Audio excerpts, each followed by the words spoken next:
ફક્ત બાળકો માટે. આજે બાળકો માટેનો 13મો એપિસોડ અને ઓપીડીમાં આવેલો આ એક બાળક જેની ઉંમર પણ 13 વર્ષની. પેરેન્ટ્સ અમને ફરિયાદ કરતા કે સાહેબ હવે 13 વર્ષનું તો બાળક થઈ ગયું છે, પણ હવે જનરેશન ગેપ જે આવી રહ્યા છે ને એને લઈને બાળક સાથેનું કોમ્યુનિકેશન સારું નથી થતું. બાળક અમે જે પણ કહીએ છીએ ને એનાથી અલગ અને વિરુદ્ધ જ વર્તન કરે છે. અરે સાહેબ, અત્યારથી જ હવે મોટો થઈ ગયો છે. હવે એ એક રૂમમાં બંધ નથી રહેતો, બહાર જ જવાનું વધારે પસંદ કરે છે. એના માટે બહારની જ દુનિયા વધારે છે, એનું મિત્ર વર્તુળ જ વધારે મહત્વનું છે. અમને એ વધારે સમજતો નથી. આ બધી જ બાબતોને હવે અમારે સમજવાની જરૂર છે, કારણ એ જ લઈને અમે તમારી પાસે મળવા માટે આવ્યા છીએ.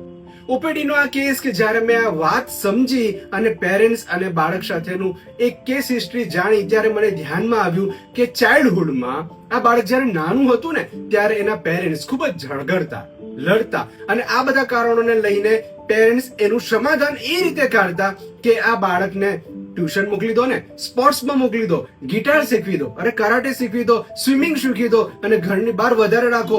જે કારણોના લઈને આપણા જે ઝઘડાઓ થઈ રહ્યા છે ને એની બાળકો પર અસર ન થાય. આ ટેમ્પરરી આ સોલ્યુશન તો આવી ગયું, પણ બાળક જ્યારે 13 વર્ષનું થયું ને ત્યારે આ જનરેશન ગેપની ખાઈ ખૂબ મોટી થતી ગઈ. ને આ જ કારણોના લઈને હવે બાળક ઘરમાં ટકતું નથી અને હવે પેરેન્ટ્સ એ જ ફરિયાદ લઈને આવ્યા છે કે હવે બાળક સમજતું નથી.